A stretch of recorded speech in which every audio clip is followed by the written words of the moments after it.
boa tarde. Hoje meu grupo vai falar a respeito do Marco Legal da Internet, que é referido pela Lei 12.975, de 23 de abril de 2014.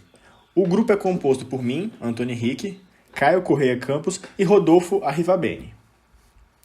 Bom, e o que seria esse Marco Legal da Internet, também conhecido como Lei 12.965/14? Esse marco ele é responsável por regularizar o uso da internet no Brasil. Ou seja, ele tem como objetivo estabelecer direitos, deveres e garantias no meio digital. Um dos objetivos da criação era retirar a sensação de terra sem lei que esse ambiente tecnológico trazia consigo. Então, afinal, antes do Marco Civil da Internet, nós não tínhamos nenhuma legislação específica para tratar sobre o tema, até então dependendo apenas do artigo 5 da Constituição Federal. E o que seria o artigo 5, né? Ele diz respeito a que todos são iguais perante a lei, sem distinção de qualquer natureza, garantindo aos brasileiros e aos estrangeiros residentes do Brasil a inviolabilidade do direito à vida, liberdade, igualdade, segurança e à propriedade. Bom, vamos adentrar agora sobre o Marco Legal da Internet. O primeiro capítulo diz respeito sobre as disposições preliminares. O artigo 1 diz que esta lei ela estabelece princípios, garantias, direitos e deveres para o uso da internet no Brasil e também determina as diretrizes para a atuação da União, dos Estados, do Distrito Federal e dos municípios em relação à matéria. No artigo 2, ele traz que a disciplina do uso da internet no Brasil tem como principal fundamento o respeito à liberdade de expressão, bem como o reconhecimento da escala mundial da rede, os direitos humanos, o desenvolvimento da personalidade e o exercício da cidadania em meios digitais. Ele também corrobora para a pluralidade e diversidade, abertura e colaboração, também incentiva a livre iniciativa, a livre concorrência e defesa do consumidor. E também diz respeito à finalidade social da rede. Mais adiante, no capítulo 1, no sentido relativo ao direito da privacidade, o Marco Civil da Internet surgiu da necessidade de proteger os dados pessoais que eram indevidamente usados por terceiros, uma vez que o simples fato de um dado ser exibido publicamente no meio digital ou encaminhado para terceiros não garante a sua utilização ou exibição de forma não autorizada. Então, o artigo 3 do capítulo 1 diz respeito à disciplina do uso da internet no Brasil e tem os seguintes princípios: garantir a liberdade de expressão, comunicação e manifestação de pensamento nos termos da Constituição. Você não pode falar qualquer coisa. Você tem liberdade de se expressar, comunicar e manifestar o que você pensa, só que dentro dos limites da nossa Constituição. E também tem como um dos objetivos principais a proteção da privacidade, que eu acho esse primordial. Ainda no capítulo 1, o artigo 4 fala sobre a disciplina do uso da internet no Brasil e fala que tem por objetivo promover o direito de acesso à internet para todos, o acesso à informação, ao conhecimento, a participação na vida cultural e na condução dos assuntos públicos. Também diz respeito à inovação e fomento, à ampla difusão de novas tecnologias e à adesão de padrões tecnológicos abertos que permitam a novos tipos de comunicação. Ainda no capítulo 1, nós temos o artigo 5, aonde a gente verifica as condições mínimas para a internet, as condições de estruturação, entre outras. São elas a internet, que é o sistema constituído de conjunto de protocolos lógicos, o terminal, né, que seria o computador, aquela conexão da internet, o endereço de protocolo de internet, que é o famoso IP, né, que é um código atribuído ao terminal, administrador do sistema autônomo, conexão à internet, registro de conexão, aplicações de internet e ainda o registro de acesso a aplicações de internet. Todo esse conjunto forma toda a estrutura de uma disposição preliminar para a utilização da internet. Para finalizar o capítulo 1, nós temos o artigo 6, que seria o quê? Que além de levar em conta todos os fundamentos, todos os princípios e objetivos previstos, a natureza da internet, seus usos, costumes populares e sua importância, ela é para a promoção do desenvolvimento humano, econômico, social e cultural. Ou seja, ela é um agregado de informações que buscam o desenvolvimento humano. Então isso está defendido no artigo 6, finalizando o capítulo 1. Bom, mais adiante, entrando no capítulo 2, que diz respeito aos direitos e garantias aos usuários, essa parte da lei traz a exigência de consentimento livre e expresso por parte do usuário, bem como os direitos de inviolabilidade da intimidade e da vida privada, e que fornecendo que a garantia da liberdade de expressão para os usuários. No capítulo 2, o artigo 7, ele diz respeito ao acesso à internet, diz que o acesso à internet ele é essencial para o exercício da cidadania e diz que ao usuário são assegurados alguns direitos. Dentre eles, pode citar a inviolabilidade da sua intimidade privada, a proteção e indenização pelo dano material ou moral em decorrente dessa violação. Ou seja, a pessoa que tiver seus dados violados vai receber algum tipo de indenização com relação a isso. Também fala sobre a inviolabilidade e sigilo do fluxo de comunicação pela internet, a inviolabilidade e sigilo das suas comunicações privadas armazenadas, salvo por ordem judicial. Então, só pode ter acesso a esse tipo de informação através de ordens judiciais. Também fala que não pode suspender a conexão à internet, salvo por débito à operadora. Também fala da manutenção de qualidade dessa internet contratada, entre outros. Em seguida, no artigo 8, o artigo 8 fala da garantia do direito à privacidade, à liberdade de expressão nas comunicações. E ela é uma condição para o pleno exercício da internet, para o usuário poder usar a internet. É uma coisa primordial, a privacidade e liberdade de expressão, mas, como eu disse anteriormente, a liberdade de expressão nos limites da Constituição Federal. Então, o artigo 8, parágrafo único, são nulas de pleno direito as cláusulas contratuais que violem o disposto no capítulo, tais como impliquem ofensa à inviolabilidade e ao sigilo da comunicação privada pela internet e em contrato de adesão não ofereçam como alternativa contratante a adoção de foro brasileiro para soluções de controvérsias decorrentes de serviços prestados no Brasil. Bom, se tratando do capítulo 3, agora dessa lei, né, em relação à provisão de conexão e de aplicações de internet. Esse capítulo ele é dividido em 4 seções, né, e a seção 2 é dividido em mais 3 subseções. De forma geral, né, a lei protege o usuário, esse capítulo, né, protege o usuário em relação à discriminação e privacidade na rede, né? Além de especificar a responsabilidade por conteúdos que gerem dano em terceiros, estabelecer critérios para que o responsável forneça registros de conexão, acesso a aplicações de internet, né?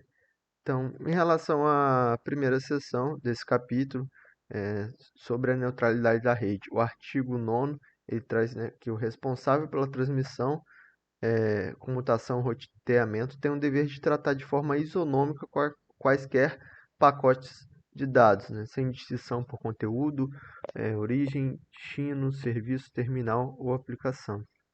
Na seção 2 desse capítulo, em relação à proteção aos registros, aos dados pessoais e às comunicações privadas, né, o artigo 10º, ele estabelece que a guarda e a disponibilização dos registros de conexão e de acesso a aplicações de internet de que se trata a lei, bem como os dados pessoais e do conteúdo de comunicações privadas, devem atender à preservação da intimidade, da vida privada, da honra e da imagem das partes diretamente ou indiretamente envolvidas. E o artigo 11, né, ele traz em qualquer operação de coleta, armazenamento, guarda e tratamento de registros de dados pessoais ou de comunicações por provedores de conexão e de aplicações de internet, em que pelo menos um desses atos ocorra em território nacional, eles têm que respeitar a legislação brasileira, né, e os direitos, né, à privacidade, à proteção dos dados pessoais e ao sigilo também das entes privadas. É, sobre a terceira seção agora, né, desse capítulo, trata da responsabilidade por danos decorrentes de conteúdo gerado por terceiros, né? E artigo 18 ele traz que o provedor ele não será responsabilizado, né, possivelmente por danos de conteúdo gerados por terceiro. E o artigo 19 é, com o intuito de assegurar a liberdade de expressão, né, impedir a censura, o provedor de aplicações de internet ele poderá somente ser responsabilizado se ele não, após ordem, após uma ordem judicial, né, ele não tomar as devidas providências, né? E aí sim ele poderá ser responsabilizado.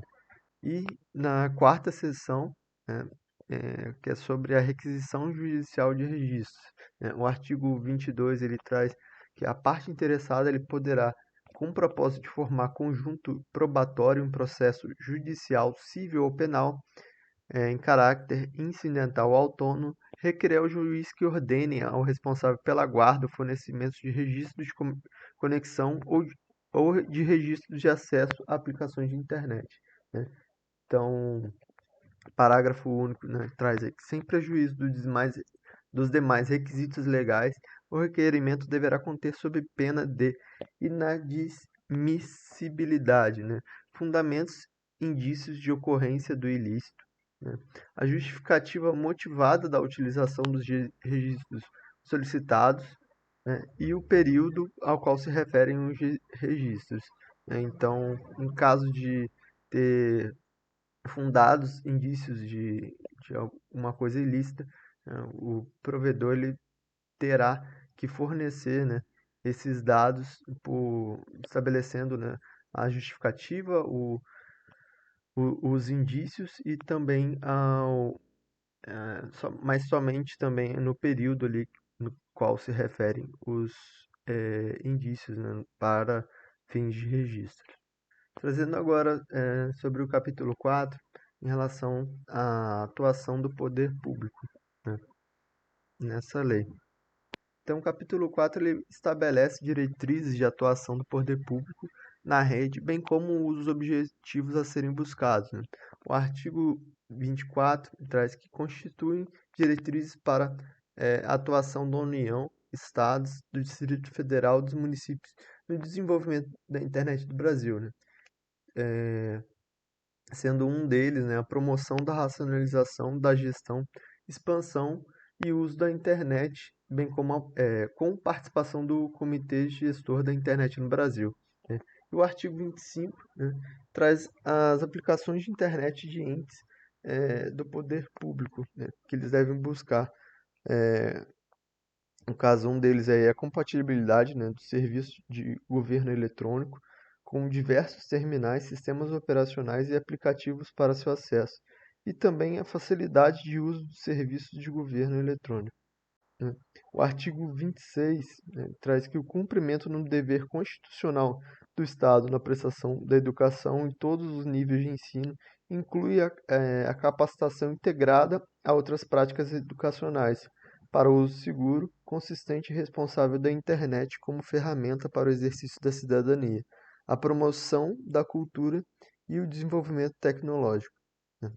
Artigo 27 traz que as iniciativas públicas de fomento à cultura, eles têm como ferramenta social, eles devem promover, né, a inclusão digital e o Estado deve periodicamente formular e fomentar estudos, bem como também fixar metas, estratégias, planos e cronogramas referentes ao desenvolvimento da internet no país. Bom, já chegando na parte final agora da nossa apresentação, nós temos o capítulo 5, onde fala das disposições finais, né, da Lei do Marco da Internet. Que seria o quê? Dentro do artigo 29, está dizendo que o usuário, né, a pessoa ali, ela tem livre escolha de qualquer utilização de programa para fazer o exercício do controle parental. O que seria isso, né? É utilizar algum programa para bloquear certos tipos de conteúdo, para a utilização de crianças, adolescentes, entre outras coisas. Lembrando que isso não deve ferir o estatuto da criança e do adolescente, ou seja, sempre tem que respeitar o estatuto. Então a pessoa está ali, como a gente lembra, a internet sempre tem muito conteúdo disponível e livre ali, porém nem todos eles são de certa forma, legais. E aí tem muita coisa ali que pode ser prejudicial até mesmo para uma criança ou adolescente, conteúdos sensíveis, aonde nessa lei fala que o adulto ali, né, a pessoa, o usuário, ela pode escolher qualquer tipo de programa para esse controle parental. A gente observa também no parágrafo único que cabe a todos as pessoas atreladas à internet, né, que seria o poder público, os provedores de conexão e a própria sociedade, que deve fornecer, promover, né, a educação, fornecer informações sobre o uso dos programas de computador, bem como as boas práticas de inclusão digital de crianças e adolescentes. Então todo mundo é responsável por trazer isso para as pessoas. Indo mais à frente um pouco, quando a gente se trata das disposições finais, é meio que em todas as leis você vai ter essas questões, vai começar a ficar meio retórico até mesmo, porque o artigo 30, 31 e 32 começam aquelas coisas mais básicas da lei, que seriam o quê? Até essa lei entrar em vigor, vai valer a que era passada. E aí fala também sobre o prazo que ela vai entrar em vigor, como diz no artigo 32, que é 60 dias após a publicação oficial e dizendo que a defesa dos interesses dos direitos estabelecidos pela lei poderá ser exercida de juízo individual ou coletivamente.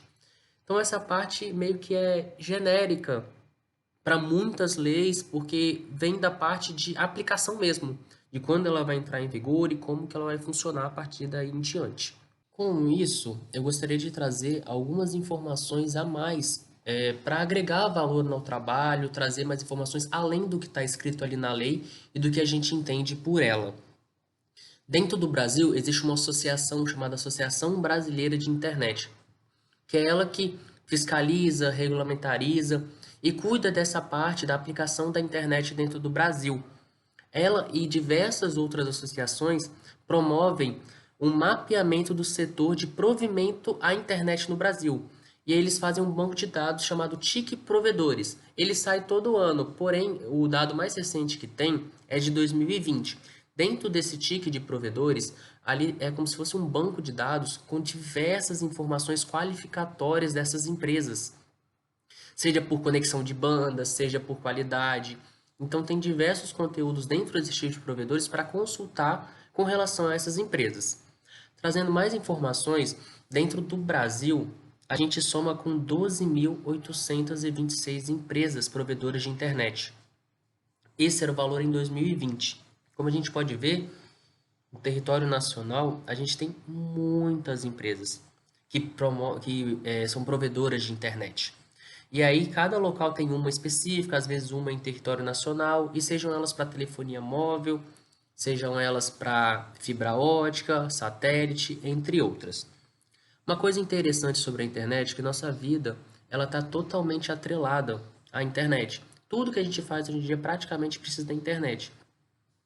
E uma empresa chamada NordVPN, ela através de diversas configurações, ela verificou sobre os hábitos digitais dos brasileiros e calculou que, em média, a gente gasta 4 dias inteiros por semana totalmente conectado. O que seria isso? Seja com redes sociais, seja até mesmo por trabalho, home office. Com a pandemia, apareceram diversas coisas, diversos trabalhos que foram para home office e aí aumentou essa utilização da internet. E mesmo nesse cenário da gente um pouco pós-pandemia, nós ainda estamos utilizando muito a internet. Então, como a gente pode ver, 4 dias praticamente a gente está ali conectado dos 7 dias da semana, inclusive nos finais de semana. Então, a gente precisa da internet para praticamente tudo. E se a gente fica sem internet, alguma coisa, a gente fica isolado do mundo praticamente. Então, para ver como que é importante essa questão da internet, como é importante também ter leis que nos previnam de algumas coisas, que cuidam, que regulamentarizam a internet. E a título de curiosidade, a internet ela foi criada em 1969. A nossa lei ela é recente, né? Ela é de 2014, sobre esse marco legal da internet, só que a internet ela é bem mais antiga. E no dia 17 de maio, ela é celebrado o Dia Mundial da Internet, que foi uma data colocada pela ONU, que era a partir do Dia das Telecomunicações, que acabou atualizando essa questão para a internet. Então a gente pode ver que as coisas vão atualizando, vão sendo utilizadas, e mesmo que a internet foi de 69, a gente vai vendo essa lei em 2014, começa a introduzir o marco legal da internet. Mais para frente a gente tem outras leis também que nos protegem, nos previnem com certos tipos de fraude, fake news, que hoje, utilizando a internet, tem muita coisa assim. E essa é uma parte mais introdutória, né? Mais encaminhando ali para as coisas mais específicas, ela é mais abrangente. E dentro do Brasil, como eu disse, né, tem a Abranet, e aí eu trouxe aqui as principais associações de provedores de internet do país. Seria a Abranet, a Abramult, a Abrapit, a Brint, a Internet Sul, Rede Telesul, a Telebrás, a ANID e a Global Info. Essas são as principais dentro do Brasil que regulamentarizam, fiscalizam, promovem, comercializam muitas coisas também, mas responsáveis por manter a integridade da internet, por manter os dados, verificação e que prezem qualidade também para os usuários. Então, essas são as responsáveis aí pela internet dentro do Brasil. Com isso, a nossa apresentação ela se encerra. Essa daqui foram as referências que foram utilizadas para o trabalho. O nosso grupo fica por aqui, a gente agradece a colaboração de vocês. Caso vocês tenham alguma dúvida, alguma sugestão, pode mandar para a gente que a gente fica lisonjeado em responder ou de passar informação, tá bom? Muito obrigado, galera. Um abraço.